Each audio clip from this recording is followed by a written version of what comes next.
უკრაინაში რუსეთის სრულმასშტაბიანი აგრესიის დაწყებიდან დღემდე საბრძოლო მასალებით დაბინძურებული და დანაღმული ტერიტორიის ფართობი 174,000 კვადრატულ კილომეტრს შეადგენს, რაც ქვეყნის ტერიტორიის დაახლოებით 30%-ია.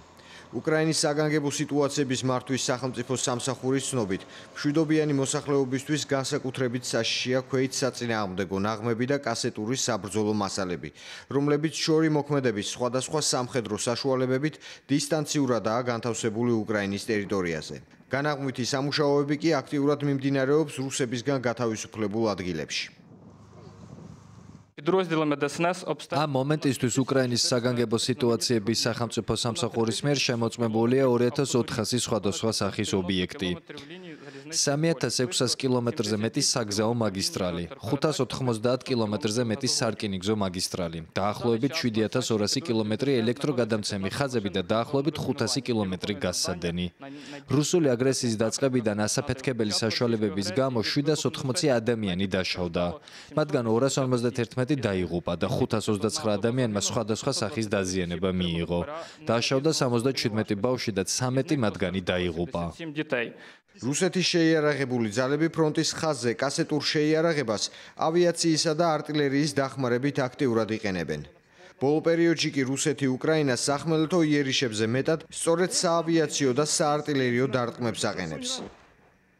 მეტიც ომის შესწავლის ინსტიტუტის მიხედვით, კუპიანსკისა და ლიმანის მიმართულებით რუსების სახმელეთო შეტევებმა მნიშვნელოვნად იკლო.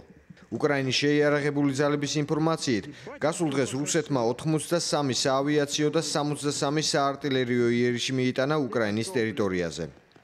მიუხედავად ამისა, როგორც ოფიციალური კიევი იუწყება, უკრაინის არმია სამხრეთით მელიტოპოლისა და აღმოსავლეთით ბახმუტის ფლანგებზე შეტევას აგრძელებს.